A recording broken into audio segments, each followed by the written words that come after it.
Please help me welcome Dr. Samuel Cohen. Thank you. Thank you all very much for coming. Thank you for that introduction. I do think I might have to come back next week. I have a few moles. I might need to get checked out. Okay, so yes, as was mentioned, I am a historian of Roman history, and today I'm going to be speaking to you a little bit about some aspects of ancient Rome. Now, probably some of this will be familiar to some of you. Roman history is one of, I think, the most interesting, but also one of the most studied topics in history. And so we have a lot of preconceptions, I think, about what Roman history is. And so what I thought I would do today is break down a couple of those misconceptions and think in a little bit more detail about the difference between the myths and the historical realities of ancient Rome. Now, before I get to my topic, I want to spend just a brief moment on what is really my favorite topic, which is me. So as was mentioned, I am a historian of ancient history. I got my PhD at the University of Toronto in ancient history, and I am a professor of history, and I am currently the chair of the Department of History and Politics at Sonoma State. So my own research focuses on basically social and religious conflict in the city of Rome itself. I work a lot on the history of the Roman Church and its relationship with the Roman Empire. I've written on popes and language and heresy. I've written on riots in Rome, riots associated with papal elections. So generally, when a pope gets elected, you don't think of gigantic mobs on the streets beating each other to death. That happened in the ancient world, and I've written a little bit on that. So these are kind of the areas that I write about, and in my own teaching at Sonoma State, I basically teach ancient history broadly speaking, Roman history, Republic and Empire, late antiquity, and the early Middle Ages. So what I'm going to try to cover today is essentially three 16-week semesters of class at Sonoma State. So either I am doing Roman history a disservice by trying to sum that up in 45 minutes, or I'm doing my Sonoma State students a disservice because I can do it in 45 minutes. We'll see. I just want to briefly pause and mention the Sonoma State program of history. Like was mentioned, I typically teach an OLLI course every year, but in the department itself, we offer a number of public talks. So we just had a public talk last week. I'm trying to put these on multiple times a semester, at least once a month. So if you are interested, we have an events page. You can go to the Sonoma State History website. So that's history.sonoma.edu. There you can find my contact information. If you have any questions after today, you can find our events page, which lists our public talks, and you can find more information about the program. Okay. With that said, I want to begin by acknowledging that Roman history is strangely ubiquitous in popular culture. Roman history can be found almost everywhere. So we have films and documentaries on the History Channel. I use documentary in the widest possible, most generous connotation of what that means. There are dramatizations, there are video games, and there, of course, are many, many motion pictures. In fact, I would suggest that probably with maybe the exception of the Second World War, Roman history is probably the most popular, most commonly referred to period of history and historical topic in popular culture, at least in American popular culture. Now, this is great. Now, why is it great? It's great because I have a job, and that's awesome. It's great because, frankly, I think history is one of the most important subjects that we can study. The more we learn about the past, I think we can better understand ourselves and how we got here. And so anything that can help with the understanding of history, I'm all for. Now, on the downside, there have been some kind of misconceptions and sort of misunderstandings, particularly about Roman history, that have come about from the continuous popular representation of what Rome was like in media. And so what I thought I would do today is try to break down some of those ideas and think a little bit more systematically and a little bit more historically about some of these misconceptions. So I have three.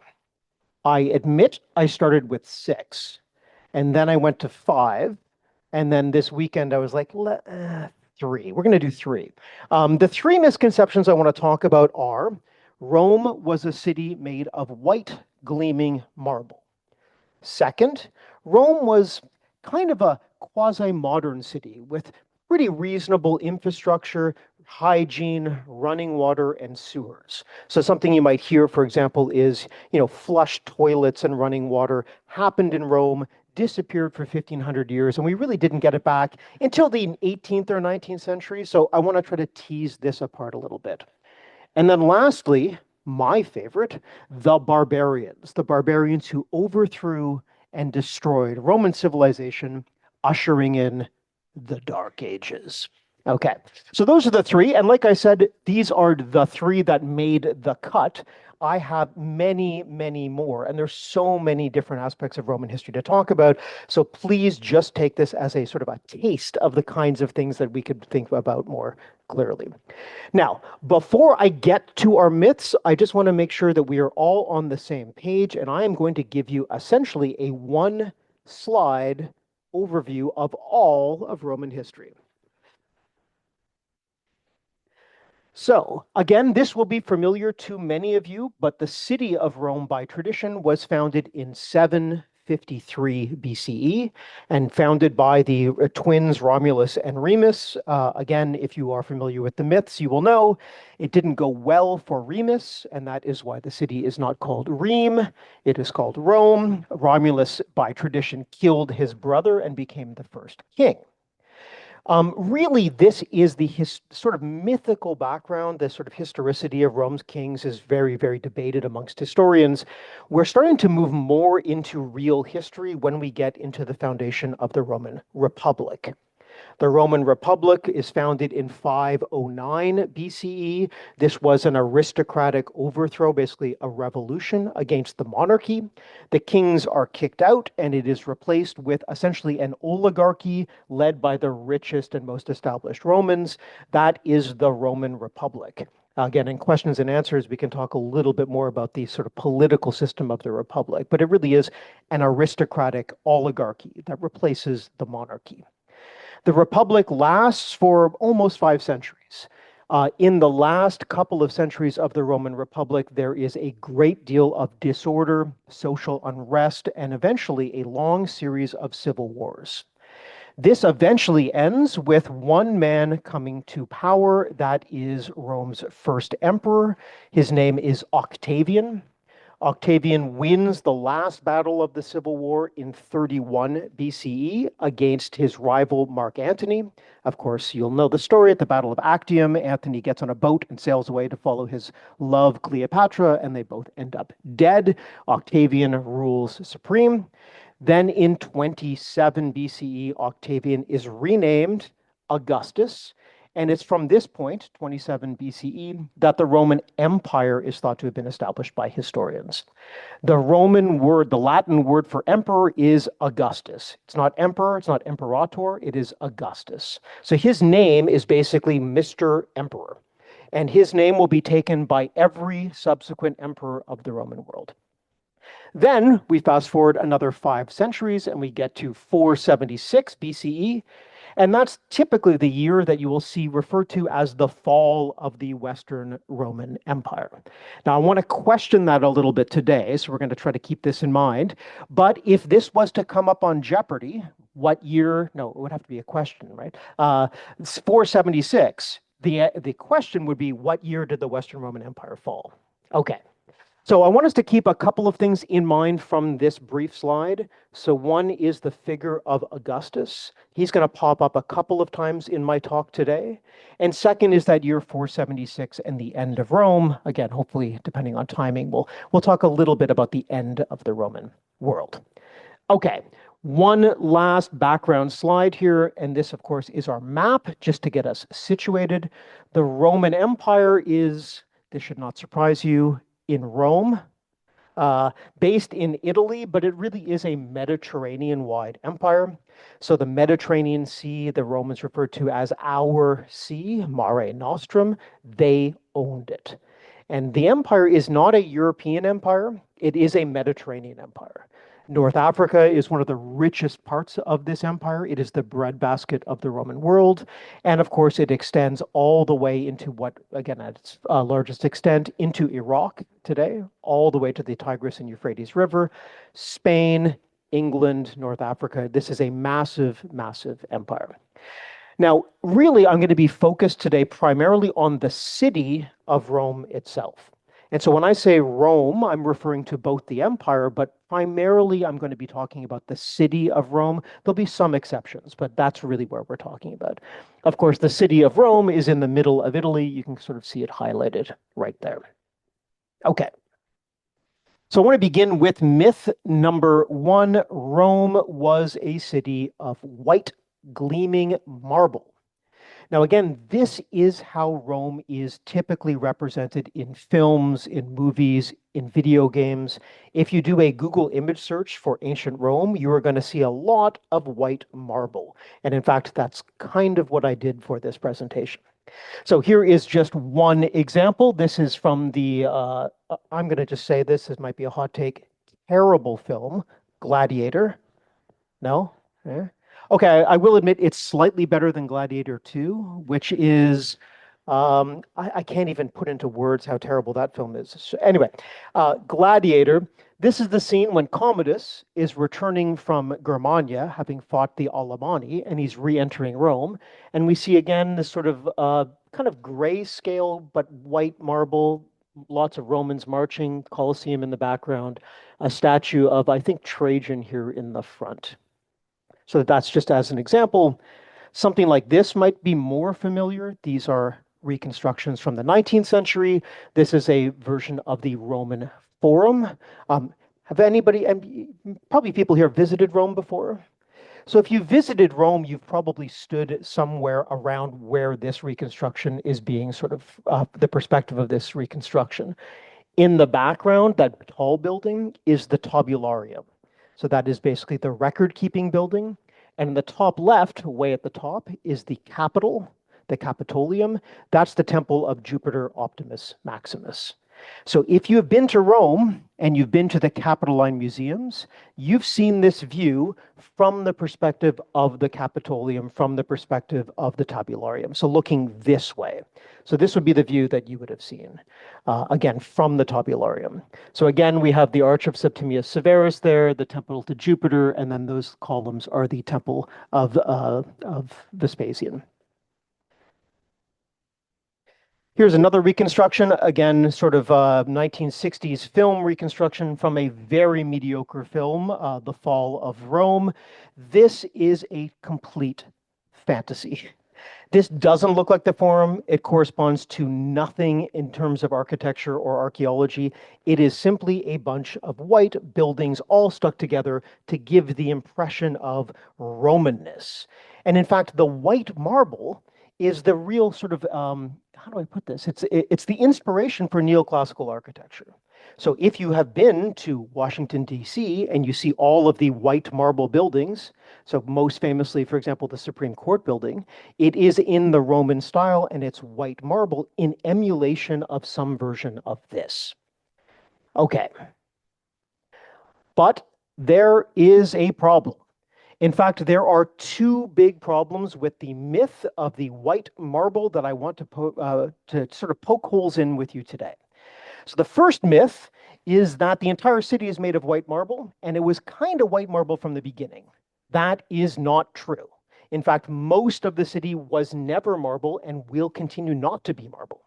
The second myth is that it was white, because it also was not white. So let's begin with the first marbly myth. First of all, it's really important to note that if we can even say the city was a marble, sort of full of marble monuments, that is fundamentally a product of the Emperor Augustus. So remember, Rome has had 700 plus years before Augustus when it was not made of marble. And Augustus's interventions are really the first time that the city is monumentalizing itself after this long period of civil war. So what is Roman architecture actually about? Well, we can say that it's mostly a city of stone and a city of brick. So again, if you have been to Rome or anywhere in Italy, traveled in the former Roman Empire, you will recognize these building techniques because they are ubiquitous. They still survive everywhere. So two I want to point to. The first is stone. This is opus reticulatum. I had a professor once who told me if you can say something in English or say something in Latin, say it in Latin because it makes you seem smarter than you are. So opus reticulatum, that is essentially just tufa blocks. Tufa is the ubiquitous volcanic stone in Italy. It's very porous. It's actually what the Romans used to make concrete out of as well. It is everywhere. And so you can see the gray stones to my left. That is opus reticulatum, very, very common building technique that was used for most of the Republican period up until about the 1st century BCE. It is generally stuccoed. So what we see here is obviously the stucco has fallen off, and you will still see this very prominently throughout the city of Rome. Even more prominently are the bricks. If you have been to Italy, you will recognize these long, thin red bricks. They are baked clay bricks. This is opus latericium. These are these long fired clay bricks. Very, very prominent from the imperial period forward. Again, also typically stuccoed. Now, the stucco can kind of make it look a little bit like marble, but most cities, most across the empire, and Rome in particular, these are not used, marble's not being used for the building. It is brick and stone. Typically, these are facing a concrete core. So Roman building techniques was to pour concrete in exactly the same way that we would. Basically long kind of molds, concrete poured in, concrete solidifies, you whack on some tufa or some bricks on the outside to make it look good, and voila, you have a Roman building. That is the most common way of building. Now, yes, of course, you've all been to Rome, you've seen some of the beautiful buildings, you will know that there is also some marble. This is true. That really does begin with the Emperor Augustus, who we met earlier. And I have one quote here, again, falling back on my Latin to make myself look smarter than I am. Here we have the Roman historian Suetonius in his biography of the Emperor Augustus saying that Augustus found the city of stone or brick, and he left it a city of marble. So that is to say, it really is Emperor Augustus who begins this monumental building. Augustus spends a lot of money to monumentalize the heart of the Roman city. So again, you can kind of see on this fuzzy map here, I'm talking about basically the area around the Flavian Amphitheater, so the round thing, the Colosseum. That's where the Roman Forum is. And then up outside of the traditional walls of the city, you have the Fields of Mars, that is the traditional gathering point for the Roman army on campaign. Augustus goes to town. He just throws a bunch of marble on everything. He's like marbling everything. There's a Saturday Night Live skit where the sort of like nouveau riche people get marble columns in their homes or whatever. That's kind of what Augustus is doing, adding these sort of embellishments to the traditional Roman architecture. Now, again, the point here is that Augustus has just won a very long civil war that has come on the end of almost 2 centuries of civil war. And so this monumentalization has a very particular political point. He is signaling permanence. He is signaling the power of the emperor. He is signaling that the wars have come to an end and now Rome is rich and profitable and peaceful. So he's the first peaceful president. No, too soon. Anyway, that is what he is signaling. He is trying to say civil wars are over and now marble is going to basically represent that city. But this is the important part. 90% of Rome is not embellished in marble. It really is a very small proportion of the city. So again, our myth, Rome was a beautiful, wide, boulevarded marble, white, gleaming city. No. A very small part of the city was embellished with marble. Most of the city remained brick and stone. So what should we be thinking about when we imagine what ancient Rome actually looked like? Well, I'm going to point to one example of, I think, of media that that kind of represents the Roman Empire relatively reasonably well. And that is the HBO series Rome. The HBO series Rome, they actually hired Roman historians as consultants. So they didn't hire me, but anyway. Uh, but they actually do a very good job, especially with the street scenes. So if you haven't seen it, I have a couple of just screen grabs of it. So here is an example of some city, of the Roman city. This is the Aventine Hill. And you can see that this is a city built of brick and timber and of stone. The streets are small, they seem crowded. That is what we should be thinking about when we imagine ancient Rome. Not broad marble boulevards, but very cramped and dirty and messed up and kind of rickety buildings.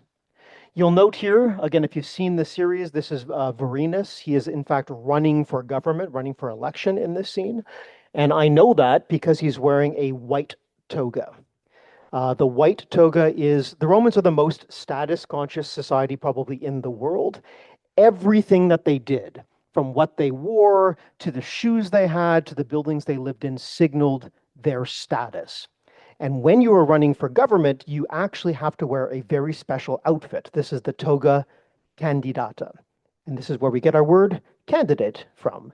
It basically is the Latin word for white. It basically means white toga, and that is the origin of our word candidate.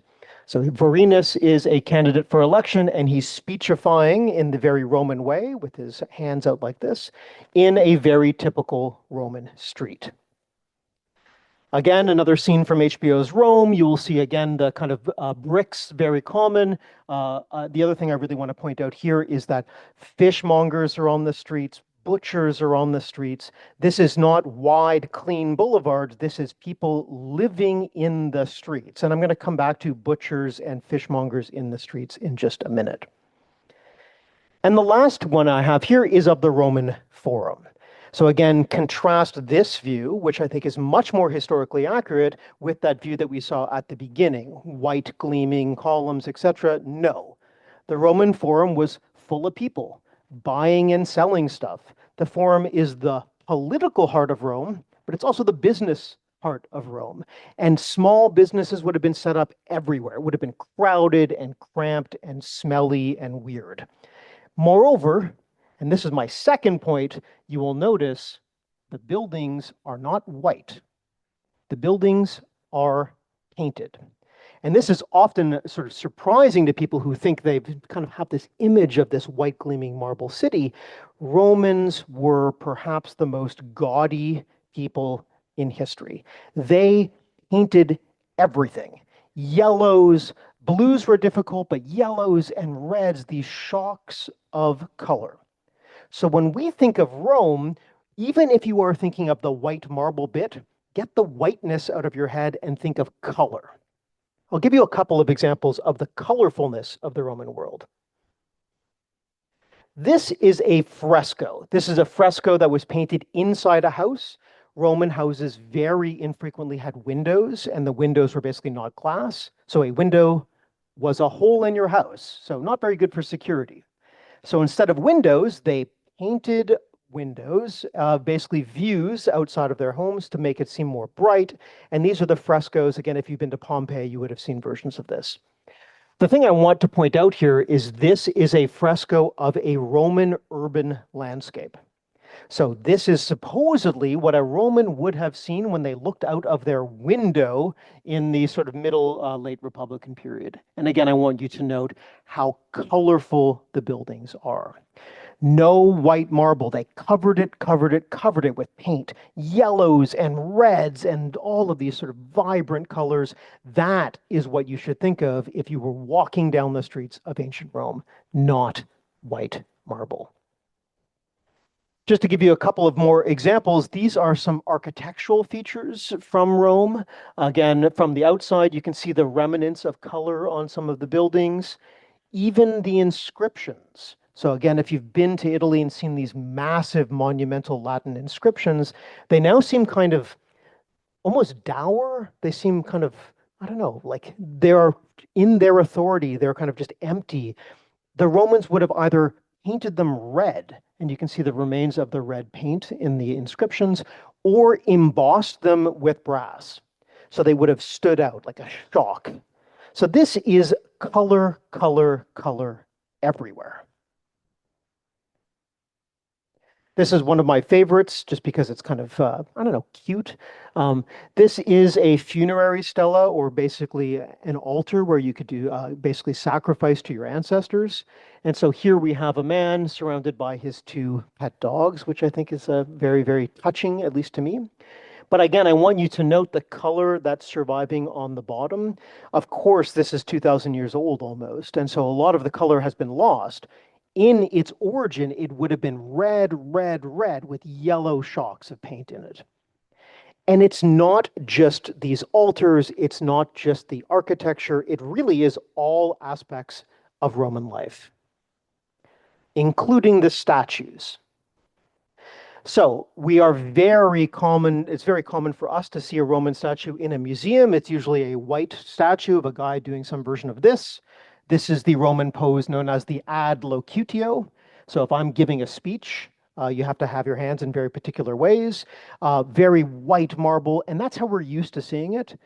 In reality, the Romans painted their statues in incredibly gaudy ways as well. So this is one example. This is everybody's favorite emperor, the Emperor Caligula, right? We all love Caligula. Caligula would have looked much more like the image on my left than on the right. And we can know this for certain because, one, we have literary records that refer to these statues being brightly painted and colored, but also because there's a number of techniques that archaeologists and historians can use to essentially reconstruct the colors that were used from the hints of remaining pigment. So in particular, multispectral imaging is a technique that they use to recover these colors. And what I've noticed is when you go to museums these days, they often now actually have reproductions of the statuary that are now colored in. So if you go to the Ashmolean Museum at Oxford University, for example, you will see a whole room of these being colored. The other example is at the British Museum, so the Elgin marbles, obviously Greek, not Roman, same thing. Brightly colored, right? Not white marble, but bright shocks of color. So we might ask, oh, one more. This is the Augustus Suprema Porta, so that image I showed right at the beginning. Augustus also would have been, again, brightly, brightly colored. I want to particularly point out his nipples. I don't know why they did that. It's very weird. But again, you have to imagine these sculptures as you walk down the street, right? Bright, shining. It would have attracted your attention in a very different way than the white sculpture that we're used to seeing. So why do we think Roman statues and Roman buildings were white? Well, there's a couple of reasons. Some are practical and some are more, let's say, depressing and nefarious. First, I think, obviously, is pigment loss. Romans did not have chemical dyes. These are all natural dyes. Dyes are very, very expensive and they are not particularly permanent. So depending on where the buildings are or the statues are, the condition of the soil in which they are buried, etc., that pigment basically degrades over time. These are 2,000 years old, pigment fades. Okay, fair enough. Renaissance taste, number two. So a lot of these are being rediscovered and admired in the Renaissance. Really, here we're talking the 15th century and 16th century in Italy. They are digging up beautiful buildings and sculptures, and they don't know that pigments have been lost. From their perspective, these are just beautiful white statues. And so they kind of shape Renaissance taste. So the Renaissance artists and historians come to talk about the noble simplicity of Greek and Roman sculptures precisely because of their white marbleness. And so this is why Michelangelo or whomever else who's doing Renaissance sculpture chooses to work in marble, and they don't color their statues themselves. They are profoundly influenced by what they think the Romans were doing. Okay, now into the more nefarious ideas here. 18th and 19th century Roman historians had very particular ideological motivations. This is in the midst of colonialism and general sort of problematic race theory, and the statuary comes to help support some of that ideology. So there's this notion that the Romans are the founders of our, and by our, I mean white European civilization. Their statues were white because they were white. Whiteness is purity. This is, in fact, some kind of nod to the purity and mastery of the white race. And they talk in these terms. This is not me projecting. You can find men, and all men basically, historians talking in precisely these terms. And they are incredibly motivated to keep these statues white. Because when they start looking deeper and they realize Rome is a Mediterranean empire, and some of the skin tones on some of the sculptures don't seem to support this idea of the whiteness of Rome, do you know what they do? They remove the paint.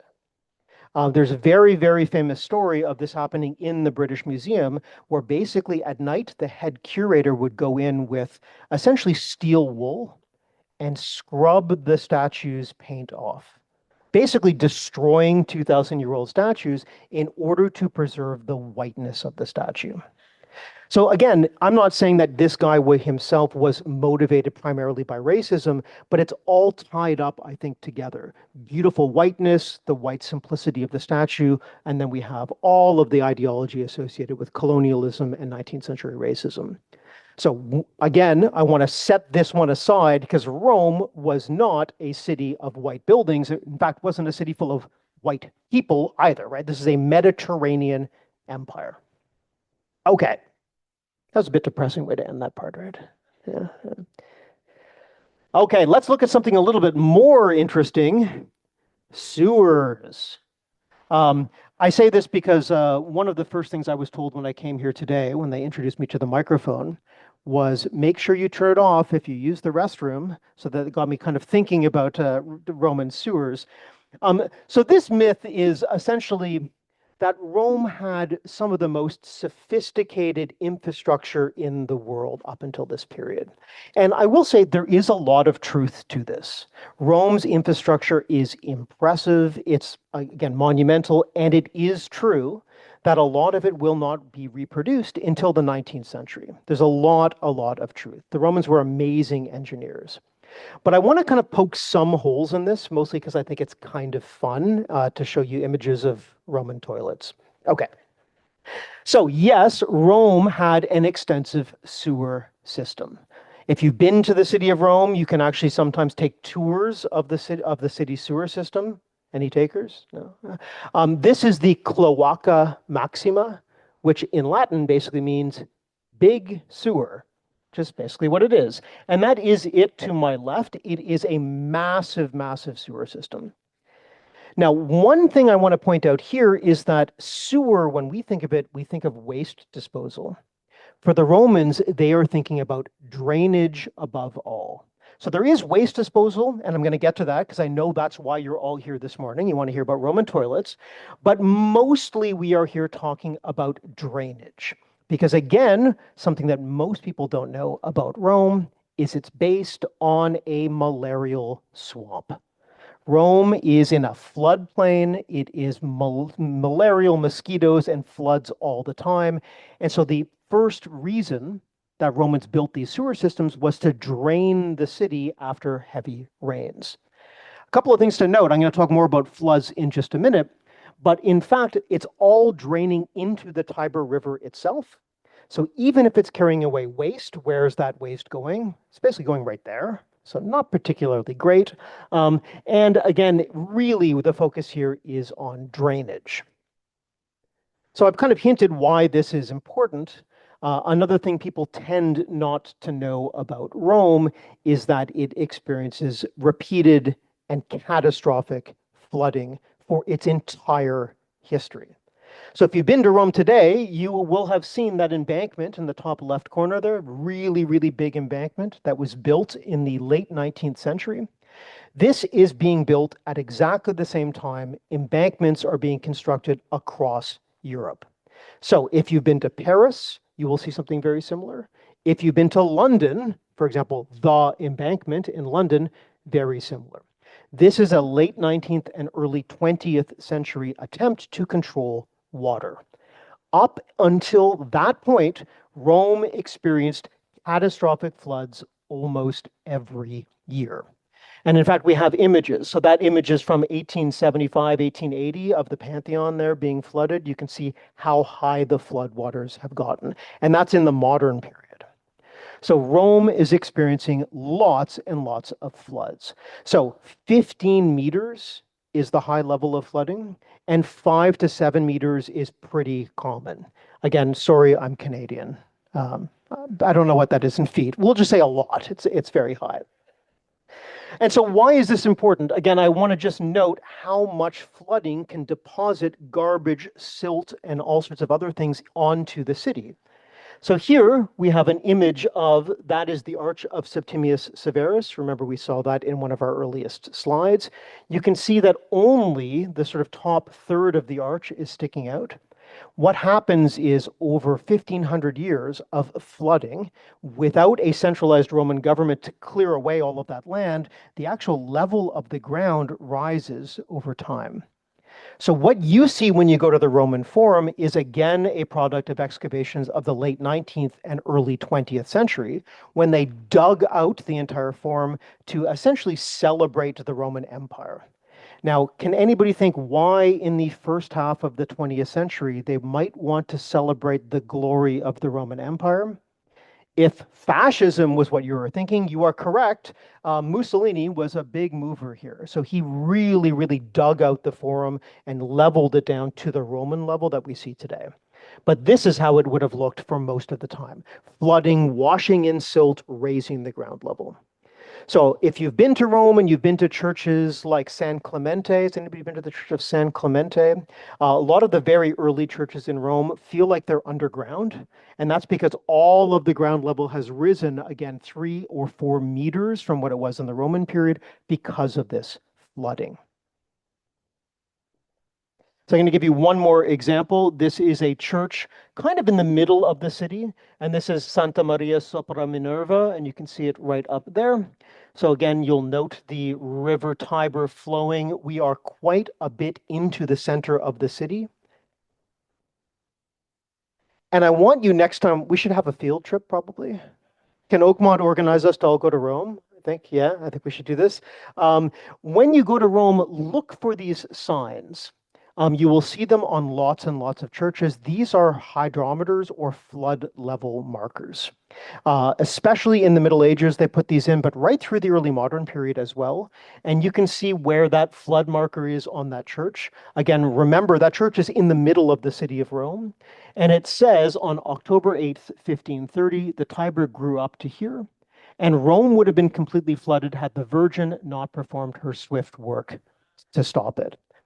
So again, I just want to point out that the flooding is pretty catastrophic, and you can see here the people in front of the church to give you that sense of scale. Flooding, flooding, flooding. So when we say sewers, sewers are to alleviate flooding, not to get rid of waste. Now you're going to say, but Dr. Cohen, what about the aqueducts? Those were cool. Those are awesome. Yes, aqueducts are cool. Aqueducts are awesome and an amazing feat of engineering. At the top here is just outside of the city is the Aqua Claudia, one of the best preserved aqueducts that are still kind of, you can see outside the city of Rome. And then the Aqua Virgo is an underground aqueduct that still supplies the water to the Trevi Fountain today. So this is built in the 19 BCE and is still working because it's an underground aqueduct, an incredible feat of engineering. So I'm in no way downplaying that. In fact, the city had a very good water supply. So today you have these fountains, they're called nazzoni, basically big noses, where you can get fresh drinking water. This is my tip. When we go to Rome on our field trip, don't buy water. You can just drink out of these fountains, they're great. This was very common in the ancient world as well. They were scattered across the city, as well as these big monumental fountains that you will see like the Trevi Fountain. So imagine a Roman version of the Trevi Fountain. Absolutely incredible. The water is incredibly sophisticated in terms of its engineering. But most Romans do not have access to running water in their homes. 99% of Romans do not have access to running water in their homes. If you want water, you go down to the street and you go to one of these fountains to get water. That's how you get your water. Very, very few people, only the imperial family and the absolute elites would have had running water or latrines in their actual homes. Now, there are, for the rest of us, I don't know, maybe some of you are part of the imperial family. I am a history professor, so I'm not. For the rest of us, we have public latrines. So what do those look like? Yes, Romans had toilets. Isn't that great? Well, okay, the toilets look a little bit different from ours. A couple of things to note here. The expectation of privacy, low, very low. This is me in Ostia Antica, Rome's port city, and here is a sort of a reconstruction. A couple of things to note here. No toilet paper. I know it's early in the morning and you may have just had breakfast, so I apologize for this. No toilet paper, rather you get a sponge. I should rephrase that. You rent a sponge. So you can see in this recreation, and you can see by my feet there's a little path of running water. That's where you dunk the sponge in. You can then clean yourself, and then you return the sponge to the attendant. Unless you are wealthy, then you might have an enslaved person walking around with your own personal sponge, but for most people, it's some version of this. So you can see the sponge there on the stick. That is essentially Roman toilet paper. But even then, most people don't have a public latrine near to where they live. These are typically in the built-up public areas of the city. So most people are essentially using the good old chamber pot, and you can see that here. This is from Pompeii. Chamber pots would have been the normal way that people would have used the restroom. What do you do with a chamber pot when you're done? You dump it out your window onto the streets. So Roman streets are just full of human excrement. Yay. So to sum this up, Rome was gross. It was a smelly, gross, disgusting place to modern standards. We have tons and tons of mud everywhere for a good portion of the year because of that flooding. The streets are basically, if there is a sewer, it's an open sewer. And you can still see this. There are parts of Naples where there still are open sewers. I was at this is maybe too much information, a bar at Naples, and I'm sort of sitting there, and there's literally an open sewer with just a kind of a cover over top of it, like today, still being used in the same way, and all of the good and bad things that comes with an open sewer. More than that, the streets themselves, full of animals, because there are no cars, right? Everything is being brought in by animals.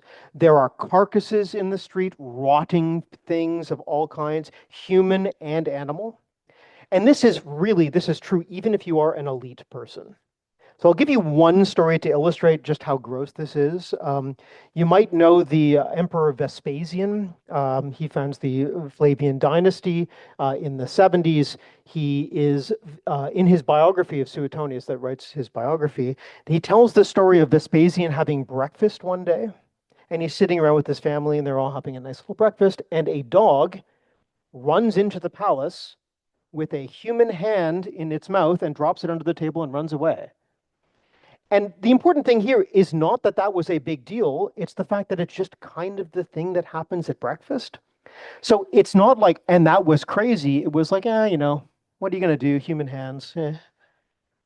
So again, white gleaming city, marble boulevards, not so much. More like open sewers, rotting carcasses, and human body parts lying around the city. I want to just briefly come back to that industrial stuff. We saw butchers, for example, in the image from HBO's Rome. Remember, the streets are where people live. So apartments for most people are very, very small.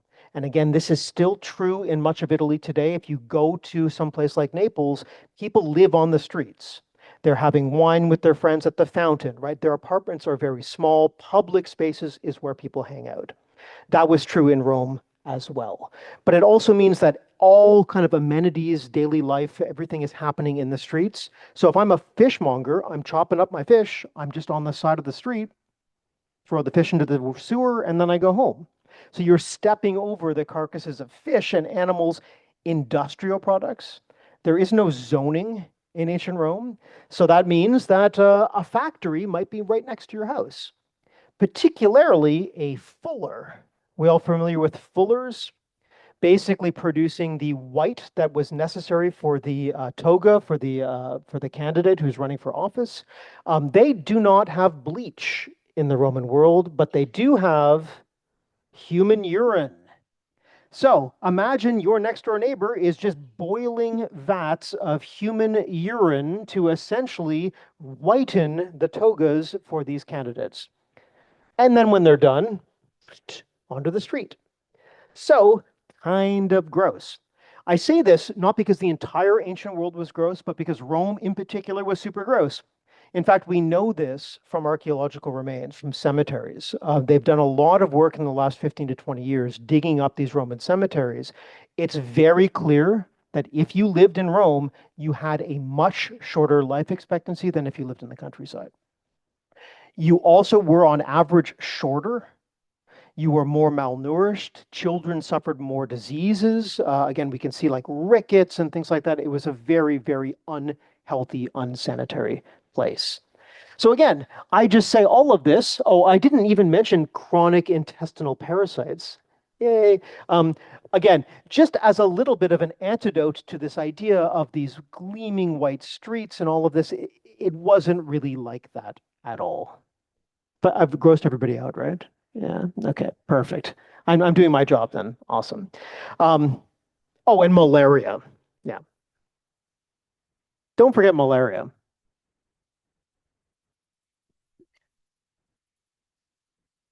Okay, my last myth that I want to talk about, or my last point here, is the barbarians.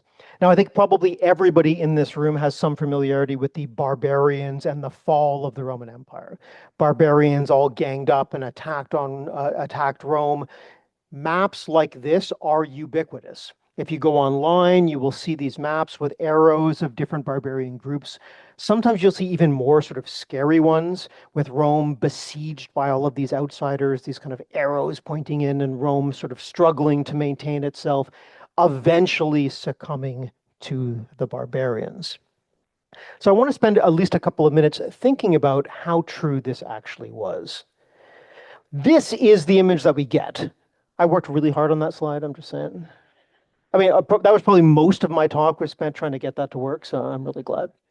Thank you, thank you.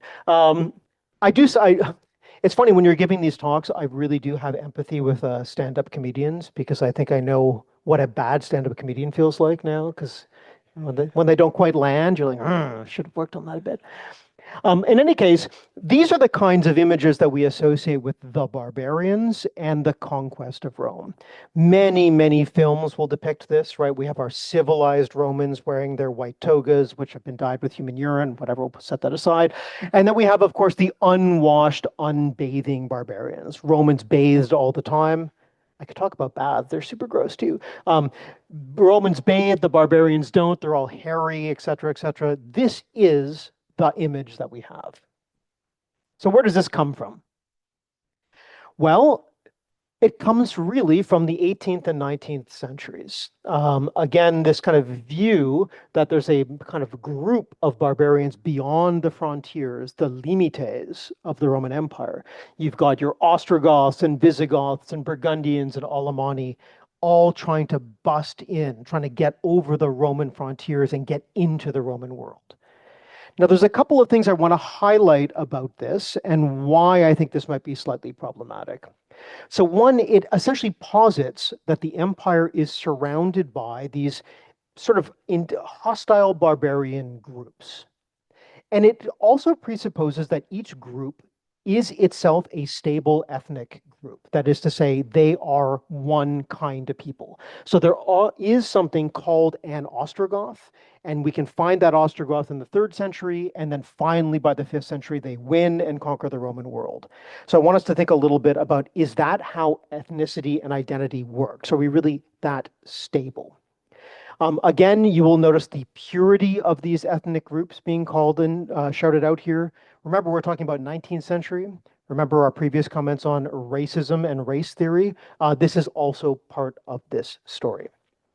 So these barbarians are all on the outside trying to break in. Some of them got inside the empire and are undermining it from the inside. They've joined the Roman army and they're in cahoots with their brothers and sisters beyond the frontiers, undermining the entire integrity of the empire. This is called the barbarization of the Roman army. Essentially, the idea here is that the army is slowly taken over by these barbarian outsiders. So a couple of things to note here. This is part of a wider interest in the fall of the Roman Empire. Again, many films, documentaries are going to focus on the fall of the Roman Empire. The fall has a million reasons. Some of these you probably are familiar with. So, of course, we have the barbarians, cause number 1. If you are a French historian, you might say the Germans, because a lot of the barbarians are Germanic speakers, and French historians, and I will also say Belgian historians, Dutch historians will talk about the Germans as kind of being the problem here. We also have lead pipes, right? These are kind of other reasons. Decadence, the collapse of civil values. Christianity has been blamed. Economic collapse. Welfare, I saw was one of the reasons. Romans gave out too much welfare. The reason I highlight these is I hope you can see they all have modern political resonances. And one of the things I find fascinating about history is how often it tells us a lot more about the people making these kind of claims than it does about the Romans themselves. So who is going to be the kind of person who suggests the Roman Empire was ultimately undermined by nefarious outsiders trying to get over, I don't know, a wall? There's a political side of this, right? Or too much welfare. This is very much a political statement rather than a historical one. And you can see the fascination, particularly amongst Americans, with the fall of Rome. Again, books and articles, are we Rome? Is this about to fall? Is all of us are about to get essentially experience the Dark Ages in the same way that the Romans do. And this has caused, I want to suggest, an undue and probably ahistorical focus on 476 and the end of the empire. Again, some of these are good and some of these books are terrible, I will just say, but yeah. So let's just look at how historians think about the fall of Rome. Well, a couple of things to note. The barbarians are not weird, total foreign outsiders. The barbarians have been living next to the Roman world for hundreds of years. They are not nomadic. They are settled agriculturalists. They are Rome's neighbors. They trade with Rome. They love Roman wine. I mean, yes, they kind of like butter over olive oil, and they wear like weird clothes, like pants. Like, I don't know, it's kind of weird. Those are barbarian clothes. Wait a minute. I should have worn my toga today. So the Romans have some prejudices against the barbarians because, of course, of their pants, and they drink beer and they like butter, weird stuff. But nevertheless, these are peoples that have had centuries of interaction with Rome. More than that, they are crossing the frontier. They don't have walls. We don't have borders. This is the ancient world. People are moving backwards and forwards for a very long time. This leads to what historians refer to as Romanization of the barbarians. They are not outsiders. They are part of the Roman world. Now, yes, the Roman Empire is going to weaken and collapse. I'm happy to talk more about this. I teach an entire course on this topic, which I think is incredibly fascinating. But if I had to sum it up, I would say that the Western Empire is experiencing a lot of very complicated and nuanced problems that last for centuries, right? At least the 3rd century, if not earlier. And remember, 476 is our date. 200 plus years of falling. That's a long time to fall, right? So we have all sorts of issues that are in the background that are not the barbarians. I note just briefly the term immoderate greatness. That was one of the reasons that the famous Roman historian Edward Gibbon gave for the fall of Rome. Basically, it was really big, and it's hard to keep that empire going for a long time. One more point I really want to make. Nobody noticed the fall of Rome. No contemporary source at all ever talks about it. It is decades and decades after 476 before anybody noticed. The Senate continues to operate for 150 more years. The church is fine. Everything is fine in terms of the structure after 476. There is not a big break in Roman history. And of course, for those of you who love Byzantine or East Roman history, we always have to remember the Roman Empire lasts for 1,000 years after the fall of the Roman Empire. The East Roman Empire falls in 1453. So I don't know, maybe the emphasis on the fall of Rome a little bit too much. So a couple of conclusions or takeaways here. I want to suggest to you today that Roman history is at least as interesting, maybe more interesting than Roman myth. Again, I'll reemphasize, I am very grateful that anybody cares about Rome at all because, there's not a lot of place for Roman historians in the world if people don't care about the Roman world. But it's important to differentiate myth and history. And to me, history is much more interesting. Myth tends to simplify. Myth romanticizes and myth distorts. History does the opposite, right? History should not make your life easier. It should make your life more complicated. It should make your understandings less certain, not more certain. And that's why I love history so much.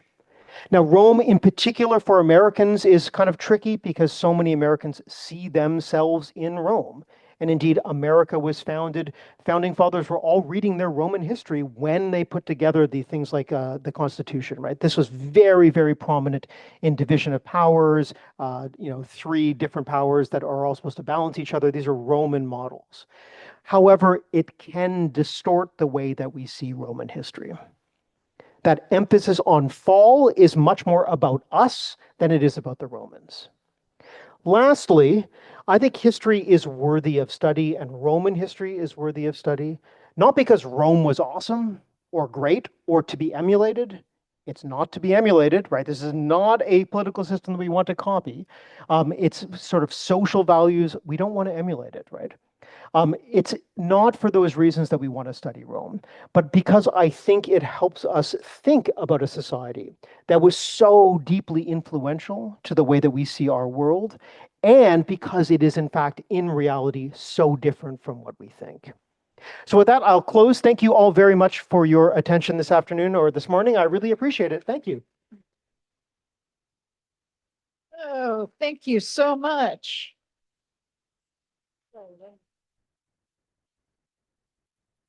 Should we start with some questions?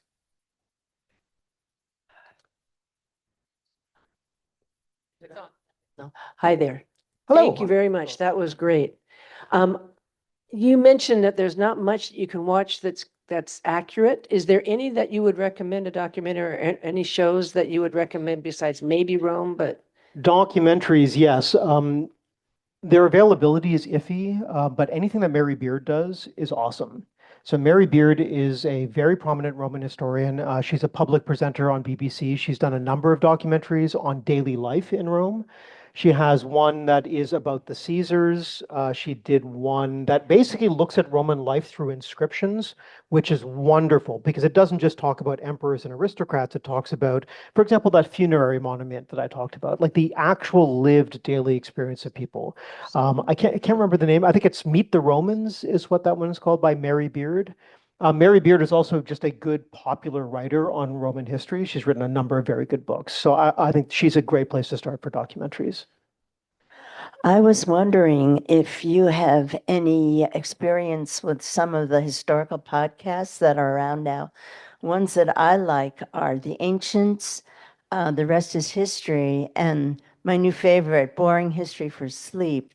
And I was wondering if you knew about these and what you might think, or if you can recommend some other ones. I will say that if I don't have a podcast called Boring History for Sleep, I should. One of the things I really work hard on is making sure that my students are not asleep, and it doesn't always work. So maybe I have a future in this. One podcast I would recommend is called In Our Time. It's a BBC Radio 4 podcast. It's not Roman specific. It covers a wide range of subjects. But that's actually one of the reasons I love it, because it's not just stuff I do. When they talk about Roman history, they have the best people on, and they have really, really good conversations, which means I trust it for the other stuff as well. So that's one. I've heard of some of the other ones that you've talked about. I don't have a ton of familiarity with them, but In Our Time, BBC Radio 4, when they do Roman stuff, they do it really, really well. Yeah. Yes, I have a question. You can tell by my accent that I'm a barbarian. And I have one comment. There's a well-known statement, nothing changes as much as history. And I assume, just as you showed, that that's applied also to Rome, yeah. Yeah, absolutely. It is one of the things I love about history. I should preface my comment by saying I am not a sort of a relativist. So I do think there is some real history that we can recover. But history is often changing because the people who are doing history are different, and the questions that we ask about the past are different. So the way I tend to think about history is a question-asking discipline. It is not an answer-seeking discipline. So what am I asking about the past? Well, for example, let's say up until about 60 or 70 years ago, no one was asking about Roman women. Now, why was that? It's because there were no women doing Roman history, one of the reasons. As women entered into the discipline, and now I would actually suggest they probably are the prominent gender in the discipline, the questions they asked were different. Again, we can think of queer folks entering into the discipline and asking particular sets of questions. And we can all ask questions of the same sources and come up with slightly different answers, which are correct for the questions that we're asking. And I think that switch is really interesting. And the last thing I'll say about this is daily life, for example. Social history, something that I really kind of do a lot of. No one up until really the 1970s was asking what the lives of regular men and women were like, right? No one was asking about what the life of an enslaved person in Rome was like. Now we ask those questions, and that's because the people asking the questions have changed. So I think you're absolutely right. Yeah. Hi. Hi. You were talking about the fullers washing the togas Yes. with urine.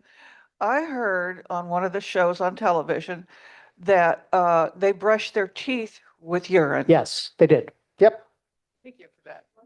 No follow-up, because it whitens. Do you see any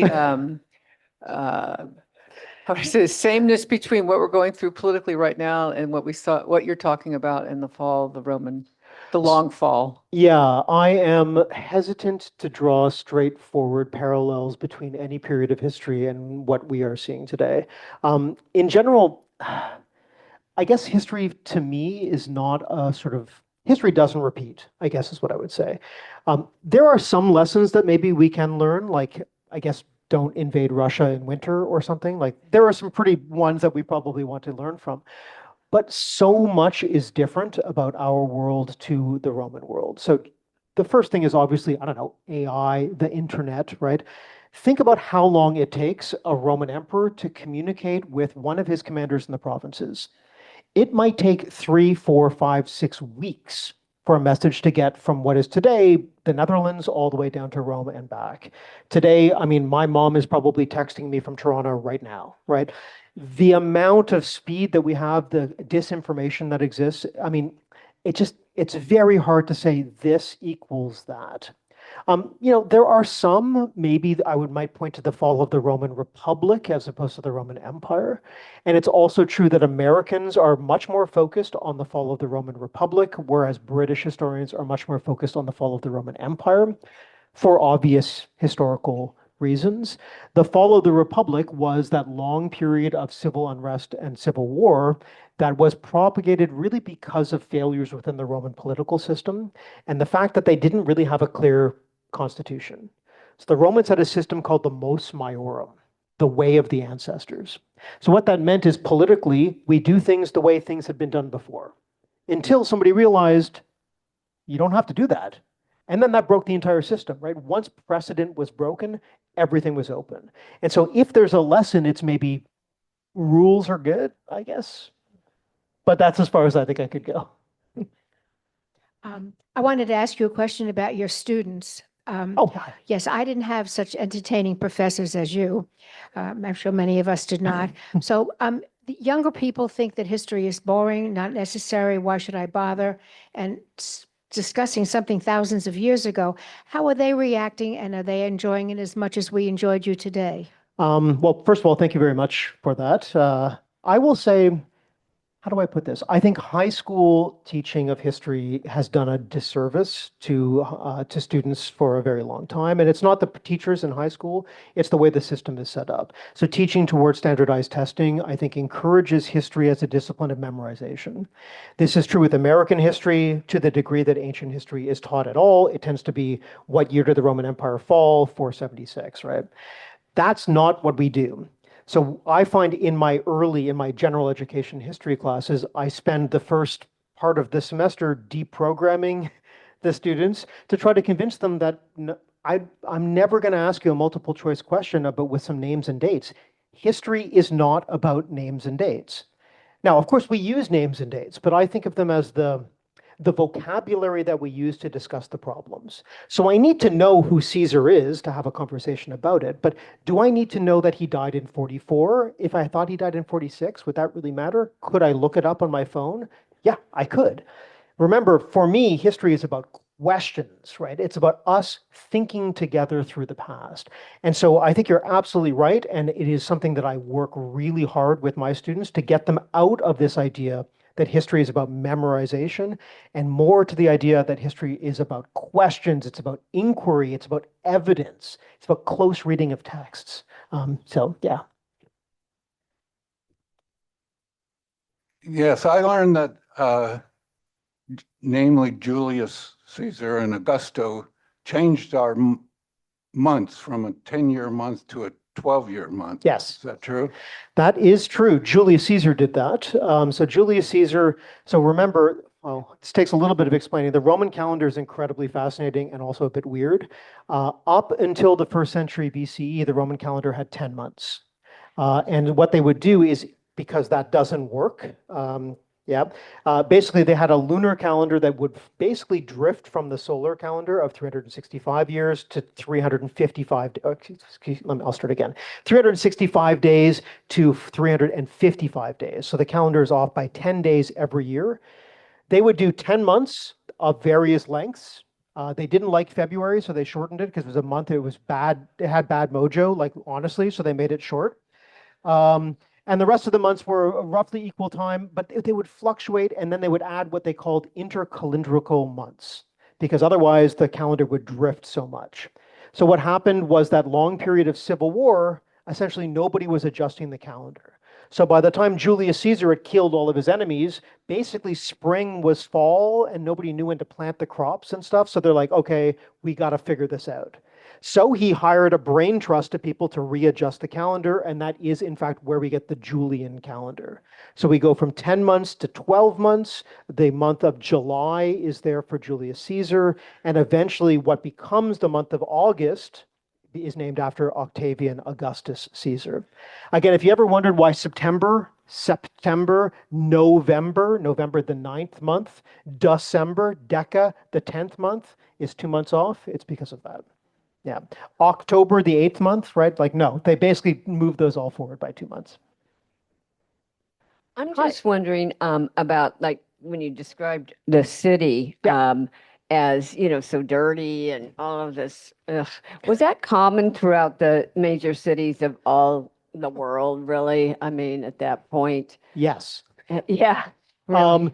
I did so kind of like, I focused on Rome. If you were basically anywhere, anywhere in the world before, let's say, the very late 19th century or the early 20th century, it would have looked some version like that.